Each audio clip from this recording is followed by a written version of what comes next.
(2월 12일) 토요일 레위기 13장. 레위기 13장은 피부에 부스럼이나 붉은 반점이 생기면 나병 환자일지도 모르니 대제사장이나 제사장 중 한 사람에게 즉시 데리고 가라는 나병에 대한 정결 규례에 대한 내용입니다.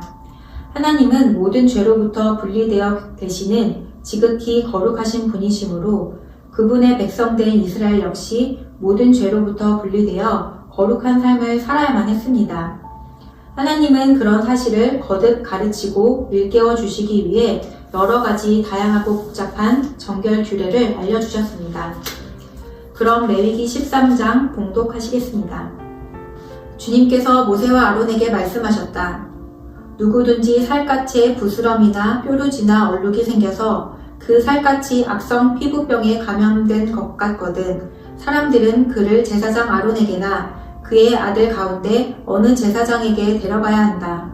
그러면 제사장은 그의 살갗에 감염된 병을 살펴보아야 한다. 감염된 그 자리에서 난털이 하얗게 되고 그 감염된 자리가 살갗보다 오목하게 들어갔으면 그것은 악성 피부병에 감염된 것이니 제사장은 다 살펴본 뒤에 그 환자에게 부정하다고 선언하여야 한다. 그러나 그의 살갗에 생긴 얼룩이 희기만 하고 살갗보다 오목하게 들어가지도 않고 그곳의 털이 하얗게 되지도 않았으면 제사장은 그 환자를 이래 동안 격리시키기만 한다. 이래가 되는 날에 제사장은 그 환부를 살펴보고 자기가 보기에 환부가 변하지 않고 그 병이 그의 살갗에 더 퍼지지 않았으면 제사장은 그를 다시 이래 동안 더 격리시킨다. 이래째 되는 날에 제사장은 그를 다시 살펴보고 그 병이 사라지고 그의 살갗이 더 퍼지지 않았으면 제사장은 그에게 정하다고 선언하여야 한다. 그것은 단순한 뾰루지일 뿐이므로 옷을 빨아입으면 그는 깨끗하여질 것이다. 그러나 제사장에게 보여서 제사장으로부터 정하다는 선언을 받은 뒤에라도 그 뾰루지가 살갗에 퍼지면 그는 다시 제사장에게 그것을 보여야 한다. 제사장은 그것을 살펴보고 그 뾰루지가 살갗에 퍼졌으면 제사장은 그에게 부정하다고 선언하여야 한다. 그것은 악성 피부병이다. 사람이 악성 피부병에 감염되면 그를 제사장에게 데리고 가야 하고 제사장은 그를 살펴보아야 한다. 그의 살갗에 흰 부스럼이 생기고 거기에 난털이 하얗게 되고 부스럼에 생살이 생겼으면 그의 살갗에 생긴 것은 이미 만성이 된 악성 피부병이다. 제사장은 그에게 부정하다고 선언하여야 한다. 그가 이미 부정하게 되었으므로 제사장은 그를 격리시킬 필요가 없다. 그리고 제사장이 보기에 살갗에 생긴 악성 피부병이 그 환자의 살갗을 모두 덮어서 머리에서부터 발끝까지 퍼졌으면 제사장은 그를 다시 살펴보아야 한다. 그 악성 피부병이 그의 몸 전체를 덮었으면 제사장은 그 감염된 사람에게 정하다고 선언하여야 한다. 그의 살갗 전체가 다 하얗게 되었으므로 그는 정하다. 아무 날이든 그에게 생살이 솟아오르면 그는 부정하게 된다. 그러면 제사장은 그 생살을 살펴 확인한 뒤에 그에게 부정하다고 선언하여야 한다. 생살은 부정하다. 그것은 악성 피부병이기 때문이다. 그러나 그 생살이 다시 변하여 하얗게 되면 그는 제사장에게 가야 한다. 제사장이 그를 살펴보고 그 감염된 곳이 하얗게 되었으면 그 환자에게 정하다고 선언하여야 한다. 그는 정한 사람이다. 살갗에 종기가 생겼다가 나은 뒤에 종기가 났던 바로 그 자리에 흰 부스럼이나 희고 붉은 얼룩이 생기면 그는 제사장에게로 가서 몸을 보여야 한다. 제사장이 살펴보고 그 자리가 살갗보다 오목하게 들어갔고 거기에 있던 털이 하얗게 되었으면 제사장은 그에게 부정하다고 선언하여야 한다. 그것은 악성 피부병에 감염된 것이다. 그것은 종기에서 생겨난 것이다. 그러나 제사장이 살펴보고 거기에 있던 털도 하얗게 되지도 않고 그 자리가 살갗보다 오목하게 들어가지도 않았으며 오히려 그것이 사그라졌으면 제사장은 그를 이래 동안 격리시켜야 한다. 그것이 살갗에 퍼졌으면 제사장은 그에게 부정하다고 선언하여야 한다. 그것은 감염된 것이다. 그러나 그 얼룩이 한 곳에 머물러 있고 퍼지지 않았으면 그것은 종기의 흉터일 뿐이다. 제사장은 그에게 정하다고 선언하여야 한다. 살갗을 불에 데웠는데 댄 자리에 살에 희고 붉은 얼룩이나 아주 흰 얼룩이 생기면 제사장은 그것을 살펴보아야 한다. 그 얼룩에 난 털이 하얗게 되고 그 얼룩이 살갗보다 우묵하게 들어갔으면 그것은 악성 피부병이다. 그것은 댄 데서 생긴 것이다. 제사장은 그에게 부정하다고 선언하여야 한다. 그것은 악성 피부병에 감염된 것이다. 그러나 제사장이 살펴보고 그 얼룩에 난 털이 하얗게 되지도 않고 그 자리가 살갗보다 우묵하게 들어가지도 않았으며 오히려 그것이 사그라졌으면 제사장은 그를 이래 동안 격리시켜야 한다. 이래째 되는 날에 제사장이 그를 살펴서 얼룩이 살갗에 퍼졌으면 그에게 부정하다고 선언하여야 한다. 그것은 악성 피부병에 감염된 것이다. 그러나 그 얼룩이 한 곳에 머물러 있고 살갗에 퍼지지 않고 사그라졌으면 그것은 댄 데서 생긴 부스럼이다. 제사장은 그에게 정하다고 선언하여야 한다. 그것은 다만 댄 자국일 따름이기 때문이다.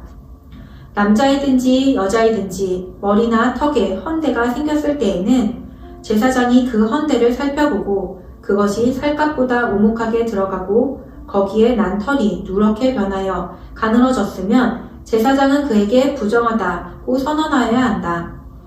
그것은 머리나 턱에 생기는 악성 피부병인 백선이다. 제사장이 그 백선이 난 자리를 진찰하여 보아 그 자리가 살갗보다 우묵하게 들어가지 않고 또 그 자리에 검은 털이 없으면 제사장은 백선이 난 환자를 이래 동안 격리시켜야 한다. 그러다가 이래째 되는 날에 제사장이 그 병을 살펴보아 백선이 퍼지지 않고 그 자리에 누런 털도 생기지 않았으며 백선이 난 자리가 살갗보다 더 우묵하게 들어가지도 않았으면 제사장은 백선이 난 자리만 빼고 털을 민 다음에 백선이 생긴 그 환자를 또다시 이래 동안 격리시켜야 한다.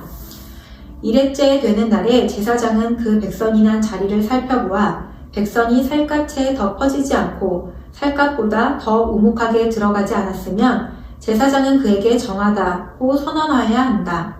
그리고 환자는 입었던 옷을 빨아 입으면 정하여진다. 그러나 그가 정하다는 선언을 받은 뒤에라도 그 백선이 살갗에 퍼지면 제사장은 그를 살펴보아야 한다. 그래서 백선이 살갗에 퍼졌으면 제사장은 아픈 곳에 털이 누렇게 되었는지를 살펴볼 필요도 없이 그는 이미 부정한 상태이다. 그러나 제사장이 보기에 백선이 그치고 그 자리에서 검은 털이 자랐으면 백선은 이미 나았으며 그는 정하게 된 것이다. 제사장은 그에게 정하다고 선언하여야 한다. 남자이든지 여자이든지 살갗에 희끗희끗한 얼룩이 생겼을 때에는 제사장은 그것을 살펴보아야 한다. 살갗에 생긴 얼룩 색깔이 희끄무레하면 그것은 살갗에 생긴 발진일 뿐이므로 그는 정하다. 누구든지 머리카락이 다 빠지면 그는 대머리가 된다. 그러나 그는 정하다. 앞머리카락만 빠지면 그는 이마 대머리가 된다. 그래도 그는 정하다. 그러나 대머리가 된 정수리나 이마에 희끗희끗하고 불구스레한 헌대가 생기면 그것은 정수리 대머리나 이마 대머리에 생긴 악성 피부병이다. 제사장은 그를 살펴보아야 한다. 감염된 부스럼으로 정수리나 이마가 희끗희끗해지고 불구스레해져서 마치 살갗이 생긴 악성 피부병과 같아 보이면 그는 악성 피부병 환자이므로 부정하다. 제사장은 그에게 부정하다고 선언하여야 한다. 그는 악성 피부병이 머리에 생긴 환자이다. 악성 피부병에 걸린 사람은 입은 옷을 찢고 머리를 풀어야 한다. 또한 그는 자기 코 및 수염을 가리고 부정하다, 부정하다 하고 외쳐야 한다. 병에 걸려있는 한 부정한 상태에 머물러 있게 되므로 그는 부정하다. 그는 진 바깥에서 혼자 따로 살아야 한다. 곰팡이가 옷, 곧 털옷이나 배옷에 묻었을 때에 또는 배나 털로 짠 천의 나래나 시에 또는 가죽에나 어떤 가죽 제품에 묻었을 때에 푸르스름하거나 불구스름한 자극이 그 옷에나 가죽에나 천의 나래나 시에나 또 어떤 가죽 제품에 생겼으면 그것은 곰팡이가 퍼지고 있는 것이다. 그것을 제사장에게 보여야 한다. 제사장은 그 자국을 살펴보고 곰팡이가 묻은 천이나 가죽을 이래 동안 따로 두었다가 이래째 되는 날에 그 자국을 살펴보아야 한다. 그 자국이 옷에나 천에 나래나 씨에 또는 어떤 용도로 쓰이는 가죽 제품이든지 그 가죽에 퍼졌으면 그것은 악성 곰팡이이다. 그것이 묻은 옷이나 천은 부정하다. 곰팡이가 묻은 것은 옷이든지 털이나 배로 짠 천의 날이나 씨든지 또는 어떤 가죽 제품이든지 모두 불태워야 한다. 그것은 악성 곰팡이이므로 불에 태워야 한다. 제사장이 살펴보아서 그 옷에나 천의 날에나 씨에 또는 어떤 가죽 제품에 묻은 곰팡이가 퍼지지 않았으면 제사장은 곰팡이가 묻은 그 옷을 빨도록 지시하여야 하고 또다시 이래 동안 그것을 따로 두게 하여야 한다. 곰팡이가 묻은 옷을 빤 뒤에는 제사장이 그것을 살펴보아야 한다. 곰팡이가 묻은 자리가 퍼지지 않았을지라도 묻은 얼룩의 색깔이 그대로 남아있으면 그것은 부정하다. 묻은 얼룩이 천 안쪽에 생겼든지 천 바깥쪽에 생겼든지 가릴 것 없이 너희는 그것을 불에 태워야 한다. 그러나 천을 빤 다음에 제사장이 살펴보아서 그 곰팡이가 사그러졌으면 제사장은 옷에서든지 가죽에서든지 또는 옷감의 날에서든지 씨에서든지 그 얼룩자리를 도려내야 한다. 그렇게 하고 나서도 옷에나 천의 날에나 씨에 또는 어떤 가죽 제품에 곰팡이가 다시 나타나면 그것은 곰팡이가 퍼지고 있는 것이므로 너희는 곰팡이가 묻은 것을 불에 태워야 한다. 그러나 한번 빨아서 옷에나 천의 날에나 씨에나 어떤 가죽 제품에 묻은 곰팡이가 없어졌으면 한 번 더 빨면 정하게 된다. 위에서 말한 것은 악성 곰팡이가 털옷에나 배옷에 또는 천의 날에나 씨에나 또는 어떤 가죽 제품에 묻었을 때에 정한지 부정한지를 결정하는 규례이다.